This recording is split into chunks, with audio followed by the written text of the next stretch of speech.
একটি ছোট্ট গ্রামে বসবাস করত আবুল সাহেব ও তার দুই মেয়ে। তার দুই মেয়ে ছিল খুবই ভালো মানুষ। তোরা পড়াশোনা করবি, বুঝলি?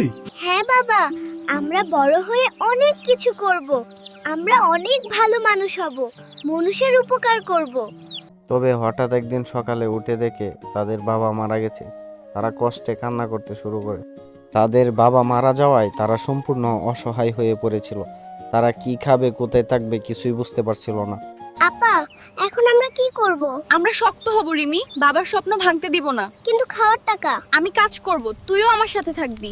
অপরদিকে গ্রামের জমিদার ভাবে এই দুইজনকে গ্রাম থেকে তাড়িয়ে দিয়ে তাদের যে জমি বাড়িটা আছে এটা তার নামে নিয়ে নিবে। কোন এই জমিটা আমার চাই। কিন্তু জমিটা তো ওদের বাবার ছিল হুজুর। বাবা তো মরেই গেছে, এখন কে আছে বাধা দেওয়ার? তাহলে কি করবেন?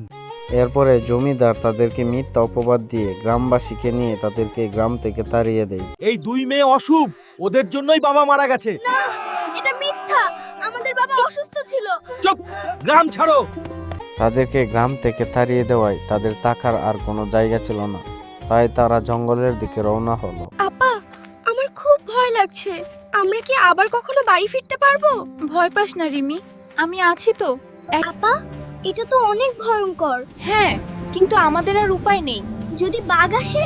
আমি তোকে ছাড়বো না, কথা দিলাম। আপা, আমরা এখন কোথায় থাকব?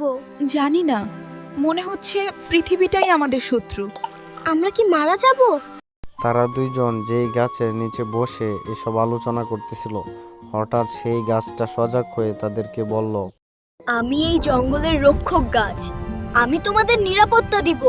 আমাদের কেউ নেই, আপনি কি সত্যিই সাহায্য করবেন? আপনাকে আমরা কি বলে ডাকবো? আমাকে বড়দাদা বলে ডাকো। বড় দাদা, আপনি আমাদের নতুন পরিবার। এটা কি স্বপ্ন? আপল, ফল, খাবার। তোমরা খাও, শক্ত হও। ভিডিওটা ভালো লেগে থাকলে সবাই ভিডিওতে একটা লাইক দিয়ে দাও আর চ্যানেলটা সাবস্ক্রাইব করে দিয়ে পাশে থাকো।